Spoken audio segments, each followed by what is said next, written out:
since nakapang-workout outfit na rin tayo, parang itodo na natin to. Yes. Yung quickie quiz naman natin ngayon, gawin na natin physical. Kapag may mga tanong na hindi mo sinagot, Okay. maghuhubad ka. Pero pag sinagot mo lahat, kami ang makikipag-sparring. Makikipag-sparring kami.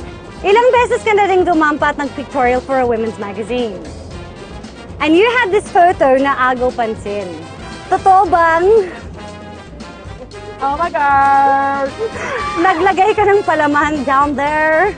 May hawak kang bird. Oo. Pero Big eagle. Big pinakain mo ba siya? eagle. Ang sagot ko, first time ko ginawa yun sa buhay ko. Since maganda yung mga shots, gumagawa na ako, underwear ako. Pero hindi ako naglagay ng laman. I swear! I swear! Ikaw na. Okay, reveal one thing about yourself na si Lovie lang ang nakakaalam. Ay, nako. Sige na nga. Malakas kasi kiliti ko. Oo. Lalo na sa leeg. Lalo na pag hinihinga niya ako sa leeg. So what happens kapag kinikiliti niya ako, napapatili ako. Ganon? Inipit niya ako.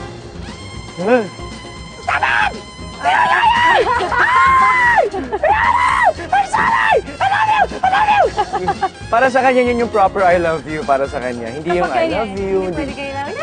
Kailangan yung sumisigaw. Time para sa tanong na to. Oo, ano. Okay. Pasok mo na yan. Bumad kaya ako dito. Sumagi na ba sa isip mo na mag-propose kay Mag-propose? Lovie? Mag-propose kay Lovie. Why? And why not?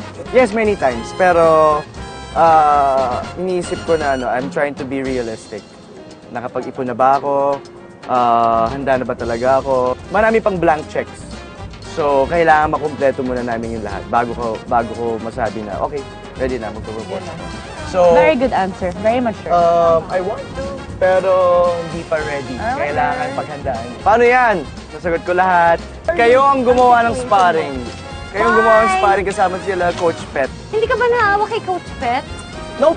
Enjoy!